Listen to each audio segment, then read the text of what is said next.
Please subscribe my channel and press the bell icon.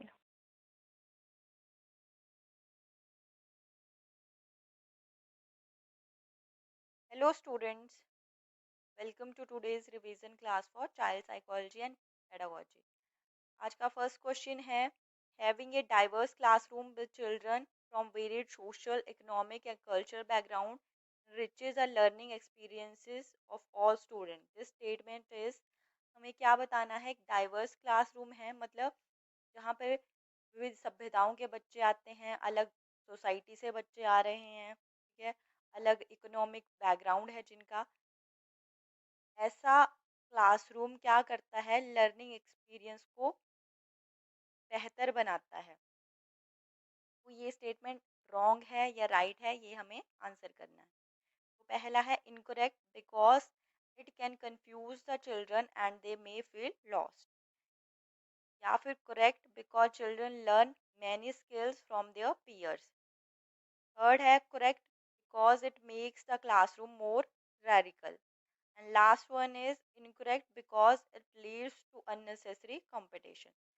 तो ऐसा classroom जहाँ पे हर टाइप के बच्चे आते हैं, हर संस्कृति से, हर सभ्यता से, हर इकोनॉमिक बैकग्राउंड से, तो ये क्या बनाता है, लर्निंग एक्सपीरियंस को बेहतर बनाता है। ये स्टेटमेंट क्या है, करेक्ट है। क्यों? क्योंकि जो चिल्ड्रन हैं वो अलग अलग स्किल्स सीखते हैं अपने पीयर से, अपने साथ पढ़ने वाले बच्चों से, ठीक है। सो इसका आंसर क्या हो गया, who is the right answer.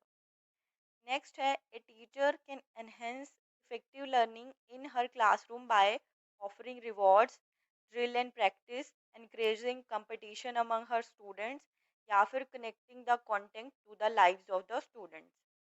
एक टीचर जो है वो क्या कर सकती है, लर्निंग को इफेक्टिव बना सकती है अपने क्लासरूम में क्या करके, या तो क्या करना है कि हाँ मैं रिवॉर्ड दूंगी अगर आप अच्छा परफॉर्म करोगे, या फिर क्या करना है, ड्रिल एंड प्रैक्टिस करनी है, या एनकरेज करना है कंपटीशन को बच्चों में, या फिर कनेक्ट करना है जो आप पढ़ा रहे हो उनको बच्चों की लाइफ से। तो लर्निंग बेहतर कब बनती है, जब जो क्लास में टीचर पढ़ा रहा है अगर बच्चा घर जाके उस चीज़ को अपनी डेली लाइफ से कनेक्ट कर सके। तो fourth is the right answer. Next है a 6 year old girl showing exceptional ability, क्या कर रही है, एक 6 साल की बच्ची शो कर रही है एक्सेप्शनल स्पोर्टिंग एबिलिटी, खेल कूद में बहुत अच्छी है। तो क्या बोला उन्होंने कि both her parents are sports person, जो उसके पेरेंट्स हैं वो क्या हैं, खुद स्पोर्ट्स पर्सन हैं। Send her for coaching every day, उसे हर दिन कोचिंग के लिए भेजते हैं। And train her on weekends, और खुद उसे वीकेंड्स पे ट्रेन करते हैं।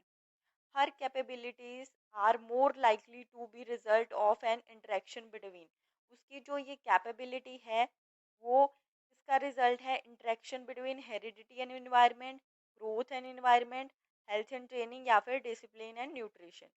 तो राइट आंसर क्या हो गया इसका, हेरिडिटी एंड एनवायरनमेंट, क्योंकि उसके पेरेंट्स क्या हैं, कुछ स्पोर्ट्स पर्सन हैं, दूसरे उसके उसके पेरेंट्स ने उसको कैसा एनवायरनमेंट दिया है, कोचिंग भेजते हैं, खुद उसे ट्रेन करते हैं। तो ये जो उसकी एक्सेप्शनल स्पोर्ट्स एबिलिटी है ये किसका रिजल्ट है, due to interaction between heredity and environment, ठीक है। मतलब बच्चे में कोई एबिलिटी है वो हेरिडिटिकल भी होगी, और साथ में जो बच्चे का एनवायरनमेंट है वो भी बच्चे की एबिलिटी को अफेक्ट करेगा। नेक्स्ट है which of the following are secondary agents of socialisation, हमें बताना है कि कौन से सेकेंडरी एजेंट्स हैं सोशलाइजेशन प्रोसेस के। Family and neighbours, school and peer group, school and immediate family members, या फिर फैमिली एंड रिलेटिव्स। तो अगर सोशलाइजेशन की बात करें, बच्चा जब सामाजिक बनता है तो सबसे पहले उसके प्राइमरी एजेंट्स कौन से हो जाते हैं, बच्चे की जो फैमिली है वहाँ से वो चीज़ों को सीखता है कि सोसाइटी में किस तरह रहना है, क्या करना है। फैमिली और साथ में क्या आ जाते हैं, फैमिली मेंबर्स आ जाते हैं, ठीक है। फैमिली में सबसे पहले मदर आएगी, फिर क्या आएगी, फैमिली मेंबर्स जो बाकी घर के लोग होंगे, ठीक है। तो ये क्या आ जाते हैं, प्राइमरी सोशलाइजेशन एजेंट आ जाते हैं। और सेकेंडरी की बात करें तो उसके बाद बच्चा स्कूल जाता है, पीयर ग्रुप से मिलता है, अपने साथ वाले बच्चों के साथ खेलता है, बात करता है, तो ये क्या आ जाते हैं उसके सेकेंडरी एजेंट्स ऑफ सोशलाइजेशन। वो is the right answer. Next है जेंडर इज एन। जेंडर क्या है? एक तरह का बायोलॉजिकल एंटिटी है या फिजियोलॉजिकल कंस्ट्रक्ट है, इनेट क्वालिटी है या सोशल कंस्ट्रक्ट है? तो जेंडर क्या है? क्या यह जन्म से ही है या बायोलॉजिकल है, फिजियोलॉजिकल है या सोशल कंस्ट्रक्ट है? तो जेंडर क्या है? हम लोगों ने बनाया है, ठीक है, कि ये फीमेल है, ये मेल है, इसके एक औरत को इस तरह के काम करने चाहिए, एक मर्द को डिफरेंट टाइप के काम करने चाहिए, ठीक है। तो जेंडर क्या है? Social construct. Fourth is the right answer. Next है which one of the following is not suitable formative assessment task.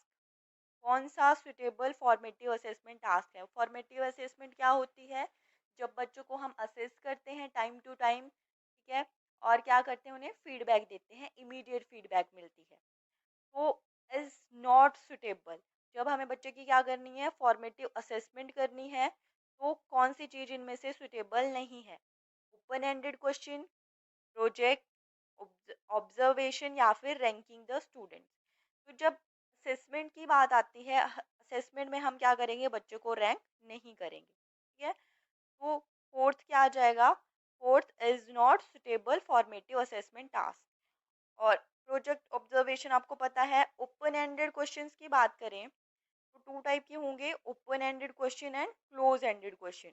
Open ended question में क्या चीज आएगी, जिसमें आंसर किस तरह कर सकता है बच्चा, कि जैसे कोई टॉपिक है, उसमें से क्वेश्चन पूछा तो उसको डिस्क्राइब करके लिख सकता है। वो डेफिनेट क्वेश्चन नहीं होगा। ओपन एंडेड क्वेश्चन में बच्चा अपने तरीके से आंसर कर सकता है, ठीक। और क्लोज एंडेड में क्या होगा? क्लोज एंडेड में आ जाएगा या तो बच्चा यस और नो में आंसर करेगा, या फिर जैसे 4 ऑप्शंस होंगी, उसमें से कोई एक ऑप्शन सही होगी, उसको क्या बोलेंगे, क्लोज एंडेड। कि जो आंसर्स हैं क्वेश्चन के वो लिमिटेड हैं, बट ओपन एंडेड में क्या होंगे, वो अनलिमिटेड होंगे, ठीक है। तो यहाँ पे क्या आ जाता है, फॉर्मेटिव असेसमेंट टास्क में सुटेबल हैं ओपन एंडेड भी, प्रोजेक्ट भी, ऑब्जर्वेशन भी, क्योंकि इन सारी ही चीज़ों में बच्चा क्या करेगा, अपनी मेंटल कैपेबिलिटी का ज़्यादा यूज़ करेगा, ठीक है। नेक्स्ट है to be an effective teacher it is important to. एक इफेक्टिव टीचर बनने के लिए क्या इम्पॉर्टेंट है? Emphasis, dictating answers from the book, कि क्या करे टीचर, एम्फेसाइज करे, इस चीज़ पे ज़्यादा से ज़्यादा बल दे कि बच्चे क्या करें, जो बुक में है उसी के अकॉर्डिंग क्वेश्चंस के आंसर करें, या फोकस करे इंडिविजुअल लर्निंग पे रेदर देन ग्रुप एक्टिविटी, कि इंडिविजुअल लर्न, एक एक बच्चे की लर्निंग पे ज़्यादा फोकस करे देन ग्रुप एक्टिविटी, या अवॉइड डिस्कशन, डिस्कशन को अवॉइड करे, या be in touch with each and every child. तो एक इफेक्टिव टीचर बनने के लिए क्या होना चाहिए, be in touch with each and every child, जिससे कि बच्चे की जो नीड्स हैं, जो डिफ़िकल्टीज हैं, उनको डायग्नोज कर सके टीचर, और क्या कर सके, उन प्रॉब्लम्स को सॉल्व कर सके। नेक्स्ट है out of the box thinking is related to. Out of the box मतलब एक लीग से अलग सोचना, जैसे हर कोई सोचता है उससे हटकर कुछ सोचना, उसको बोलते हैं out of the box thinking. कि किस चीज़ से रिलेटेड है, कंसिस्टेंट थिंकिंग से, या मेमोरी बेस्ड थिंकिंग से, या फिर डाइवर्जेंट थिंकिंग से, या कन्वर्जेंट थिंकिंग से। तो आउट ऑफ द बॉक्स क्या है, कुछ अलग सोचना, वो क्या आ जाती है, 3 डाइवर्जेंट थिंकिंग, ठीक है। डाइवर्जेंट थिंकिंग क्या होती है, जब कोई प्रॉब्लम है और जो बच्चा है या इंडिविजुअल है उसको अलग तरीके से सोचता है कि इसके और क्या क्या सॉल्यूशन निकल सकते हैं, डिफरेंट आइडियाज आते हैं बच्चे के दिमाग में, उसे बोलेंगे डाइवर्जेंट थिंकिंग, ठीक है। और अलग सोच। और कन्वर्जेंट क्या आती है, कन्वर्जेंट आ जाती है एक ठोस सोच, कंक्रीट, ठीक है, कंक्रीट थिंकिंग भी बोल सकते हैं इसको। कि नॉर्मली क्या है, कि जो सॉल्यूशंस हैं उन्हीं में से, एक प्रॉब्लम है जो ऑलरेडी सॉल्यूशन पता है, उन्हीं में से कोई सही, उस प्रॉब्लम में जो फिट होता सॉल्यूशन, उसी को ढूंढने का बच्चा ट्राई करता है, उसे क्या बोलेंगे, कन्वर्जेंट थिंकिंग बोलेंगे, ठीक है। तो इसको और क्या बोलते हैं हिंदी में, अभिसारी और विचलित विचलित सोच, ठीक है। सो नेक्स्ट है the teacher notice that Priya cannot solve a problem on her own. Teacher क्या नोटिस करती है कि जो प्रिया है वो खुद से किसी प्रॉब्लम को सॉल्व नहीं कर पाती है. However she does so in the presence of adult और पीयर गाइडेंस. बट जब वो कोई अडल्ट उसके साथ होता है या कोई बच्चा उसको गाइड कर देता है तो वो उस प्रॉब्लम को सॉल्व कर पाती है. दिस गाइडेंस इज कॉल्ड, इस गाइडेंस को क्या बोला जाता है? Zone of proximal development, scaffolding, learning या फिर एमकेओ. तो ये चीज क्या आ जाती है जब हम क्या करते हैं, बच्चे को हेल्प प्रोवाइड करते हैं किसी कंक्लूजन तक पहुंचने के लिए, कोई प्रॉब्लम सॉल्व करने के लिए. उसे क्या बोलेंगे हम? स्कैफोल्डिंग.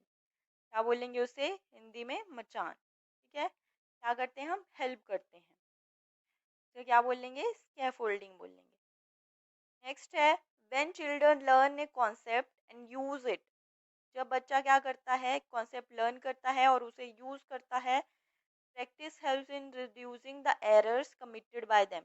और प्रैक्टिस से जो भी वो गलतियां करता है वो गलतियां कम होती जाती हैं. This idea was given by, ये आइडिया किसने दिया था? कि बच्चे ने कोई कॉन्सेप्ट लर्न किया, उसे यूज करता है, बार बार प्रैक्टिस करता है, जिससे कि उसके एरर कम हो जाते हैं. ईएल थॉर्नडाइक ने, जीन पियाजे ने, जेबी वॉटसन ने या लेव वाइगोस्की ने? तो right answer is a, EL Thorndike ने. क्या सिद्धांत था उनका? Trial and error theory. ठीक है, ट्रायल एंड एरर थ्योरी दी थी किसने? थॉर्नडाइक ने. तो ये इसी क्वेश्चन क्या है, इसी थ्योरी पे बेस्ड है. तो one is the right answer. तो ये आज के लिए लास्ट क्वेश्चन था. That's all for today. Thank you.